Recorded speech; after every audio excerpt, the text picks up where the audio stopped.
그 다음에 거짓 선지자를 삼가라는 말씀인데, 이거는 뭐 대략 다 아시는 말씀이니까 그냥 간단히 넘어가도 될 것 같습니다. 거짓 선지자들은 이제 제일 무서운 말씀이 그거죠. 주님께 와가지고 주여 주여 우리가 주님의 이름으로 선지자 노릇하며 뭐 병을 고쳐주며 그랬는데 예수님께서 나 너 도무지 모른다 지옥에 가라 그러잖아요. 그러니까 뭐라 그럴까, 아무리 종교 생활을 열심히 했어도, 교회에서 기도해서 기적이 일어나도, 성경 공부를 많이 해도, 성경을 전해도, 선지자는 설교한 사람입니다. 설교를 많이 해도, 그 사람 설교를 듣고 많은 사람이 예수를 믿어도 내가 바르게 살지 않으면 하나님은 나를 모른다 그러신다는 거예요. 예수님이 이 말씀을 하시면서 강조하는 것이 산상수훈의 말씀대로 살라고 그러시는 거예요. 그래서 지금까지 들은 말씀대로 살라고 예수님께서 이렇게 강력하게 서술해 주고 계시는 겁니다. 자, 그 다음에 이제 마지막 비유입니다. 두 건축자 비유. 모래 위에 집 지은 사람, 반석 위에 집 지은 사람. 이 말씀은 이제 산상수훈의 마지막 결론인데, 마지막 결론이 산상수훈의 말씀대로 내가 전한 말씀, 뭐라 그랬죠 예수님이? 자, 나의 이 말을 듣고, 산상설교입니다. 이 말을 듣고 행하는 자는 반석 위에 지은 사람이고, 이 말을 듣고 행하지 아니하는 사람은 모래 위에 지은 사람과 같다. 그러니까 이게 산상설교의 마지막 결론이, 이거 네가 아무리 많이 들어도 잘잘 외워도 행하지 않으면 전부 집이 무너진다는 거예요. 그러니까 산상설교는 처음에 예수님이 누군지를 보여주죠. 사람들로부터 무시당하고 자기 스스로도 좌절해 있는 사람들에게 너희가 천국 간다고 축복을 선포하면서 내가 구원자라 그러죠. 마지막에 말씀을 들으면은 반석같이 천국에 가고, 말씀대로 살지 않으면은 무시무시한 파멸로 지옥에 간다고 상벌로 서술을 해주잖아요. 산상설교를 지키라고. 그래서 이 행함이 있는, 그러니까 절대로 산상설교에서 오해하면 안 되는 것이 행함으로 구원받는 거 아닙니다. 행함으로 구원받는 게 아니라 믿음으로 구원받는데, 그 믿음이 행함에 있는 산 믿음이어야 된다, 그런 뜻이에요. 그래서 그 산 믿음이라고 하는 것은 첫째 날 잠깐 말씀드렸지만, 산 믿음이라고 하는 것은 행함을 어느 만큼 했느냐가 산 믿음의 기준이 아니고, 행해야 한다고 진심으로 믿는 사람. 설교자가 예를 들면 자기 말씀대로 못 살아도 정말 이렇게 살아야 된다고 믿고, 못 살 때마다 회개하고 정말 그렇게 살도록 우리가 함께 그렇게 살아야 된다는 믿음으로 그 말씀을 전하면은 올바른 믿음의 설교자가 되는 겁니다. 그래서 부족한 점이 있어도, 성도들도 우리 모든 성도들도 마찬가지입니다. 정말 하나님의 말씀대로 살아야 된다고 믿고 그렇게 살려고 기도하며 최선을 다하면은 그 마음이 말씀대로 행하는 사람이 되는 거예요. 행함이 있는 산 믿음이 되는 거예요. 그래서 이제 그러면은 되는데, 문제는 그렇게 안 해도 된다고 하는 게 문제예요. 그렇게 행하지 않아도 된다고 하는 거. 여러분, 목사에게는 좀, 다른 목사님 다는 몰라도 되게 이런 경향이 있습니다.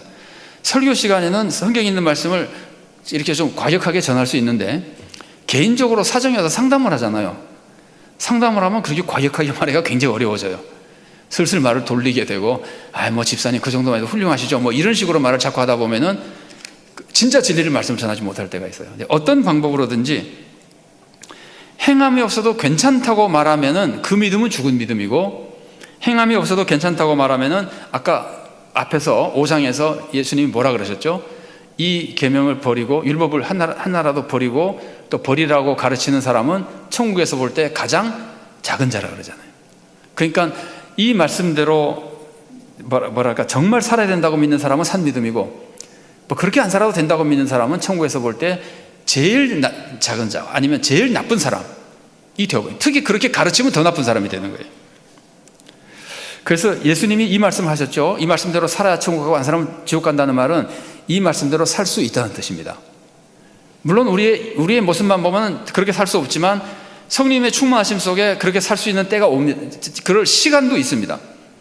또 시험에 들면 넘어지지만 또 그렇게 살기도 하고, 그래서 계속해서 기도하고 노력하면서 날이 갈수록 점점 그렇게 사는 사람으로 성화되어 가야 되는 겁니다. 처음부터 나 그렇게 못 살아라고 말하는 사람은, 이거는 천국에서 볼 때 제일 나쁜 사람이고, 죽은 믿음이고, 불신앙이고, 오늘 말씀하신 것처럼 파멸의 길이 되어버리는 겁니다. 처음부터 산설교 말씀대로 못 살아 그러면 안 됩니다. 그게 죽은 믿음이 되는 겁니다.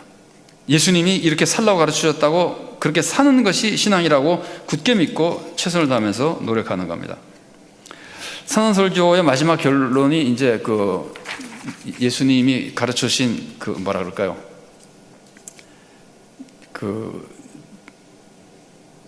그걸 뭐라고 해야 될까? 미안합니다.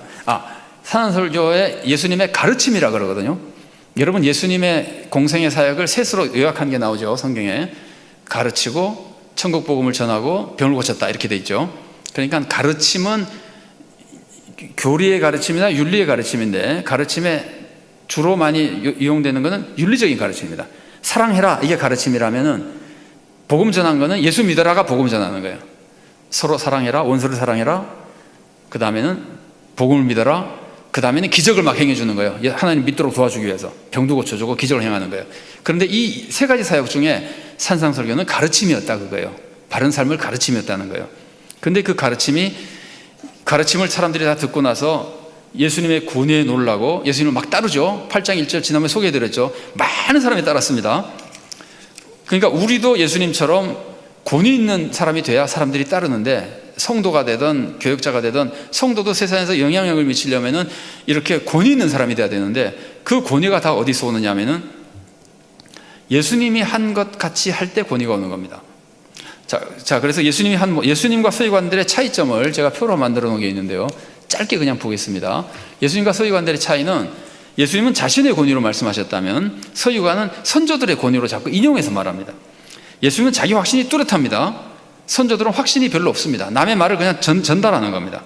그 다음에 예수님의 특징은 과격하고, 선지관들은 그냥 일상적으로 하는 정도의 가르침밖에 안 하는 겁니다. 그러니까 이 가르침의 그 윤리 수준이 훨씬 달라요. 그러고 예수님은 그대로 살면서 가르치고, 서기관들은 전혀 그렇게 살지 못하면서 가르치고, 그래서 예수님께는 권위가 있는 거거든요. 예수님의 권위가 삶에서 나타나고 과격한 가르침에서 나타나요. 그러니까 성도님들은, 목사님들이 과격한 말씀이나 막 회개하라고 막 이런 말씀을 전할 때 자기도 그렇게 못 살면서 그런 생각하는 것이 아니라, 저게 정말 하나님의 말씀이구나라고 생각하고 어떻게든지 그 말씀을 믿음으로 전하는 설교자를 존중하고 정말 같이 그렇게 살려고 노력해야 되는 겁니다. 자, 그래서 이제 산상설교를 맺습니다. 우리에게 제일 큰 무서운 것 중에 하나는 산상설교의 말씀대로 살지 못한다고 생각하고 있는 패배의식이 제일 큰 문제입니다. 우리는 그렇게 패배의식에 빠져 있지 않고, 패배의식에 빠져 있으면 계속 집니다. 오히려 주님 은혜로 그렇게 살 수 있다는 소망 속에 말씀을 듣고 기도하고 성령의 도움을 받아야 됩니다. 그리고 말씀대로 살지 않아도 된다고 생각하면 안 됩니다. 십자가 은혜가 있으니까 말씀대로 살지 않아도 된다고 생각하면 안 됩니다. 십자가 은혜를 받았으니까 더 말씀대로 살 수 있다고 믿어야 됩니다. 하나님의 자녀가 됐으니까. 그러면 우리가 내가 변하고, 내가 구원의 길을 가고, 세상을 변화시키고, 세상을 구원으로 인도하고 하나님의 선하신 뜻을 이루어갈 수 있게 되는 겁니다. 이런 은혜와 축복이 우리 모두에게 충만히 임하게 되기를 바랍니다.